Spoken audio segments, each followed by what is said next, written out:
Hey guys, so haven't really done any can videos, so I figured it's time to do one. One thing I gotta do is get that beast out of the window. I mean, the thing is just massive. Anyway, that's not for now.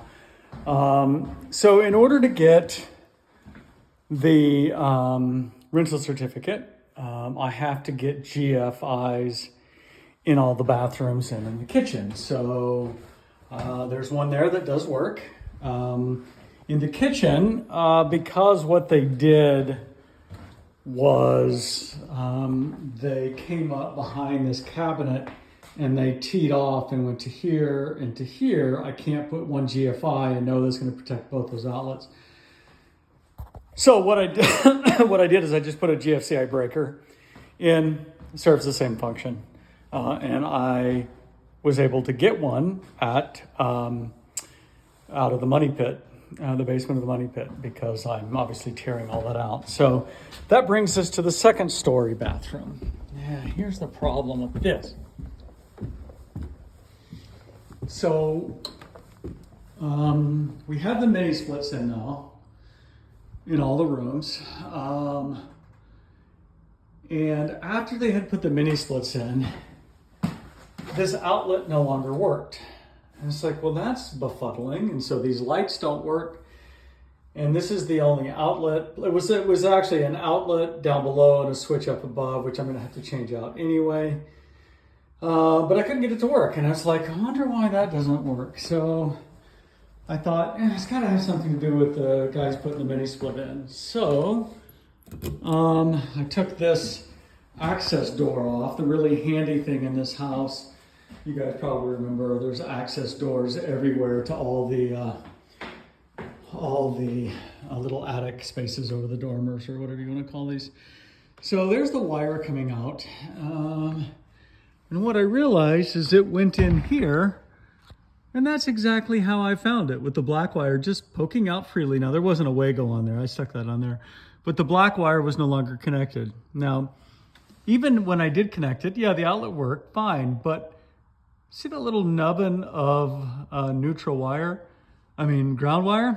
That's no good. Well, that's because they have wired it into, or from, because this is downstream, from knob and tube. So that's not gonna work. So I guess I will change that. So that's why I am pulling a new wire. So the problem became, so what I thought was, well, let's see. How far is this outlet from that wall? And then I'll go downstairs and measure from that same wall in the downstairs bathroom and figure out where they are relative to each other. I just wanted to make sure they weren't going to be stacked. The downstairs bathroom actually has brand new wiring in it, which is great. That was obviously been updated by somebody. So I thought I would measure from there, there to here, and then from the back wall to this wall. So the first thing I discovered was that from this wall, because the side of this house runs straight up and down, so I know that this wall's the same as downstairs. The thing I discovered is that this wall cavity is actually about 4 inches farther from the back wall than the downstairs bathroom. So they're not stacked one over the other. The next thing I discovered is that, I didn't discover it, I just thought about it, is, hey look, there's a little piece of roof right there, which means this wall is actually in from the outside wall of the main house by about, 2 feet or so.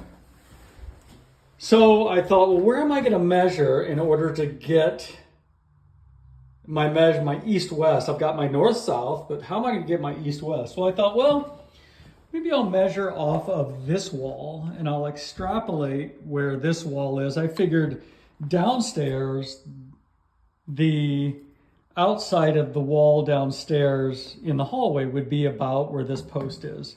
I figure it's gonna be close enough to get me into a stud cavity, at least I hope. So I measured and came up with that hole right there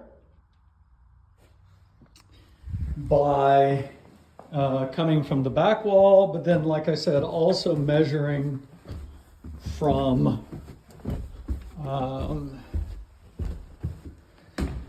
I measured from this wall, assuming that this was about the same east-west distance as that post, outside of that post upstairs. And I measured from there to this outlet. And then, so the reason I did that is because drilling the hole upstairs, wrong way, is one thing. I also had to then drill a hole downstairs in the basement and come up and see if I could somehow get those holes to line up. I know what you're thinking. There's no way in hell you're going to get those holes to line up. So there is the new wire for the downstairs bathroom. So I deducted that distance and came up with something right in there. You can see I actually drilled 2 holes. I was off by about, whatever that is, 6 inches. Same stud cavity, but it just wasn't quite lining up. And I had Rob downstairs and me upstairs with talking on our phones and me jiggling it around. When you jiggled, so I had the, the yellow, that yellow fishing pole. I don't know what it's actually called, but it's for fishing electrical wire. Straight up and down. And every time I jiggled it, crap would fall out of the hole. So that was good. We knew we were close. And we eventually jiggled, and it came right through. It took us about 10 minutes. I considered it a small miracle. And that was yesterday. And God actually paid me back, or expected payment for the miracle. And he took it out of my hide in golf, because I had golf league last night. So that's another story. Anyway, so then what I did was I took the long bit and I drilled this way, because what I wanted to do, the joists here run this way. Caught up on the string. So what I wanted to do was to get into this joist space, because then I could drop down right here above this, what do you call this, drop ceiling? Whatever, you know what I call it. And then I can follow these wires over up into that hole. I already have my blue PEX that runs all the way down to here, which I'll end up, once I get the wire through, I will hook it into there and then pull it through. So the problem becomes now is, how do I get that wire to here, into that cavity? And so what I did is I used that yellow fishing pole, put some string on the end of it, and I sent it through, and now I'm going to try to grab it with this hook. So here is a picture of this cavity, and you can see the pole coming through there. So I'm going to try to grab that now and see if that works out. I'll let you know. Okay, I got it. I had to make a slightly bigger hole there, but not that it really matters. It's you can't see it anyway. I was able to reach my hand in there and get that pulled out. I'm threading it through here. It's going to follow these wires, and now I have it tucked in the end of that pipe, about a foot in, and then I taped it so it shouldn't come out, in theory. And let's give her a push and see what happens.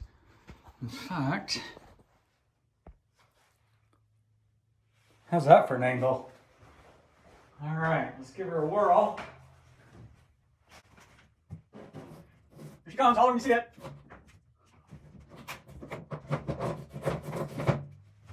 Did you holler? Okay. Okay, let's go feed some more wire through.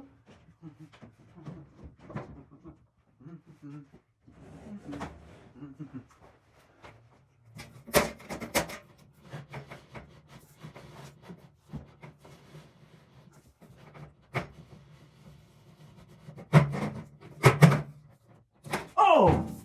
Uh-oh!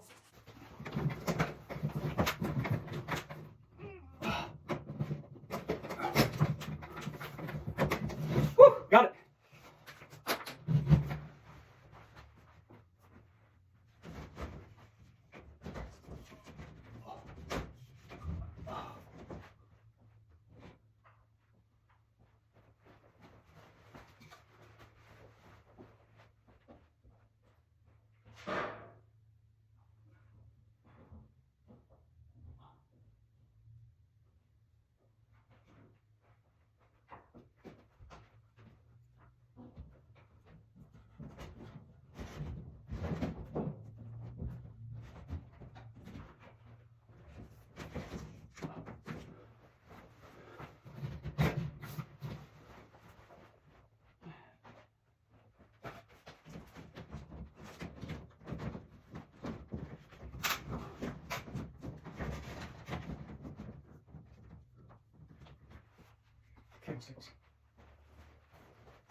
Oh, come on. Don't be stuck on it.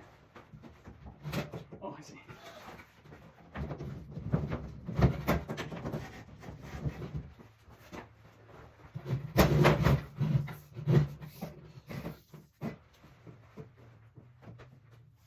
So all that's left is to hook it up here. Well, I guess I have to cut a bigger box out upstairs, so maybe I'll go work on that. Hey guys, so it's the next day.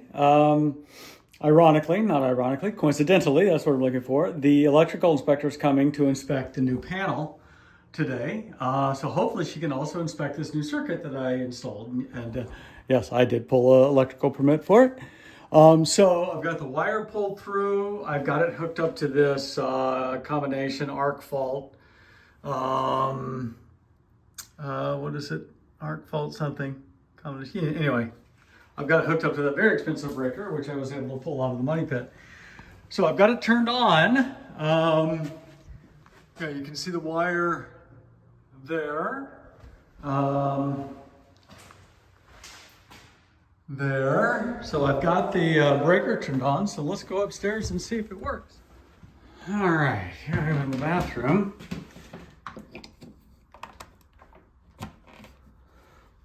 Okay, a little red light's on. Reset. Hey, Bob's your uncle. Oh, I even have lights there. How about that? Okay, that'll make the inspector very happy. So that's my, that's kind of my first big project other than just moving crap in. I guess that's my can, and I'm sticking to it.